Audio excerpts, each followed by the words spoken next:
Support WrestleTalk! Click the thumbs up. Johnny Gargano embraces the hate. We've got new tag team champions and a huge brawl breaks out after the show has aired. I am Luke Owen. Press the thumbs up and leave a comment down below and vote in the poll above my head to let me know what you thought of the show, where you can choose from an extraordinary and excellent EC 3 out of 5, which I guess we're going to have to change soon, NX Terrible, and NXT Takeovers will never get this option. This is NXT Takeover Phoenix Wright 2019, which is sponsored by Kingdom Hearts 3, aka Disney Infinity War, or the second most interesting video game released in the UK last Friday. Great Odin's Raven! War Raiders came out for their tag team title match against Undisputed Era, flanked by their fellow Vikings, which reportedly weren't NXT trainees, but actually Ro's IRL Viking buddies, including his wife Sarah Logan. This was a cool presentation for the team, and it put them over as a big deal heading into the match, which reminded me a lot of the tag team championship match between Danny Burch and Oney Lorcan last year, where the crowd was so hot for Undisputed Era they really weren't into the hot tags or offense by War Raiders. That was until the magic of Hansen took over the second hot tag, getting one of the loudest pops of the night by doing a cartwheel to dodge Roderick Strong and Kyle O'Reilly's second high-low attempt. Hansen even kicked out of the finishing move a few moments before that, and the crowd went crazy for Ro hitting the double power slam and power bomb combo on Undisputed Era, which is always fun and impressive to see. Even more impressive was that tope Hansen did, not because of his size, but because he basically did it from a standing still position in the middle of the ring, and yet still flew as far as if he'd had a full run up. It is wild to think that he is the high flyer of the tag team. Eventually, the War Raiders hit the fallout to win and become the new NXT Tag Team Champions. I'll be honest, I was surprised at the title switch, but I'm not complaining, as this was a great match and a brilliant opener to the show. Tony Storm and Pete Dunne were at ringside, with the United Kingdom champion looking thrilled to be in Phoenix. In perhaps the least surprising result of the night, Matt Riddle submitted Kassius Ohno in a match that was designed to put Riddle over strong. That's the real key to this match. Given more time, these two would have put on an absolute show stealer, but that wasn't their aim here. NXT are very high on Riddle at the moment and want to make him look like a total star, which he did in this match. Ohno did a great job of working over Riddle, including a brutal kick right to the jaw, which made the King of Bros comeback even better. Although it should be noted that Riddle is no longer the King of Bros and instead the original Bro. Branding, I guess. Ohno begged off and offered the bro fist, playing off the angle from TV from a few weeks ago. Only this time Riddle kneed him in the face and submitted Ohno with furious elbow strikes. One has to think that Matt Riddle is now in line for an NXT championship shot at some point soon. But with the title picture being dominated by the storyline between Johnny Gargano and Tommaso Ciampa, it will be interesting to see where Riddle fits in. Whatever is next for him in NXT, I hope it will feel more competitive than this feud with Ohno, as the crowd never bought into him as an actual threat to Riddle. Someone else hoping to get a title shot soon is Velveteen Dream, who arrived in a limo and sat in the front row for the main event later in the show. Interestingly, Triple H on the post-takeover conference call said, "We actually had something else planned, but it didn't work out." Dream really should have been ringside for the Johnny Gargano vs Ricochet match for the North American Championship, because, and this will surprise absolutely no one, this match was awesome. Brian Alvarez tweeted after the match that Gargano is the American Kazuchika Okada, and he really isn't wrong.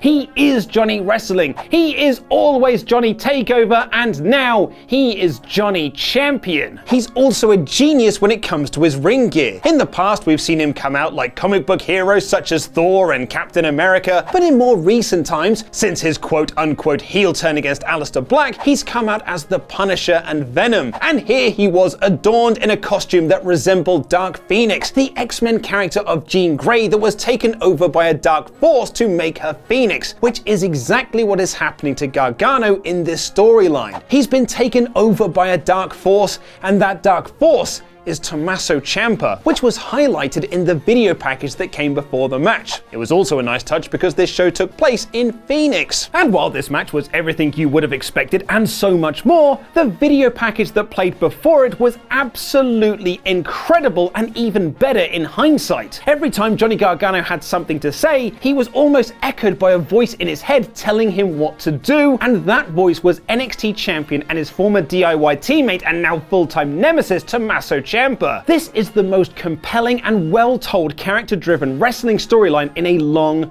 long time. Also, this match ruled, doing the sort of wrestling that would make Jim Cornette burst a vein on Twitter by doing a variety of big moves and flip-de-doo dives, including a reverse Rana on the floor and a spot where they did their best Will Ospreay and Kota Ibushi impression when Ricochet flipped out of a Frankensteiner to land on his feet to the surprise of Johnny Wrestling. Although it was incredibly impressive to all of us, Ricochet doesn't quite agree. And while there were your big flip-de-doos and spot-fest moves, there was an incredible amount of storytelling too. In a nice bit of foreshadowing for later in the night, Gargano at one point hit his DIY super kick and then started to become frustrated, almost as if he was listening to the voice inside his head. He peeled back the protective mats on the outside and threatened to hit the draping DDT onto the concrete, but thought better of it. But when the opportunity to use it presented itself again, Gargano embraced his inner Tommaso Ciampa and hit a suplex on the concrete and a slingshot DDT back inside the ring to win the championship. In a wonderful subtle touch, Gargano muttered the words "I win" before hitting the DDT. The same words Ciampa said after he beat Velveteen Dream at NXT TakeOver War Games last year. One way to look at this match is that Gargano didn't win. Tommaso Ciampa did, and I bloody love this storyline. Sadly, someone had to follow that match, and it was Shayna Baszler and the relatively inexperienced Bianca Belair. Nothing against either of them, I don't think anyone would have been able to follow that match. In a nice change of pace, something actually interesting happened on the pre-show for TakeOver Phoenix Wright, where Sam Roberts cut a shoot promo on Belair's lack of experience, saying this match isn't TakeOver worthy. It was a really good way to get people talking about the match on social media, and it played into what was a really good match between the two in what was essentially a coming out party for Belair. Although she didn't win, Belair came out the other side looking like a real contender to the title and worthy of being in that position, getting a visual pin on Baszler following her KOD, powering out of Baszler's Kurafuna clutch, and fighting off the various run-ins by Jessamine Duke and Marina Shafir, the latter of which must have broken her face in the match against Kairi Sane and Io Shirai, which airs this Wednesday. Eventually, the Kurafuna clutch was too much, and Belair suffered her first loss in NXT. This wasn't a particularly brilliant match, but the storytelling and character work by all involved was ace. Belair really is someone who could be a top female star in WWE, especially if she keeps whipping people with her hair and cutting them open, because when a problem comes along,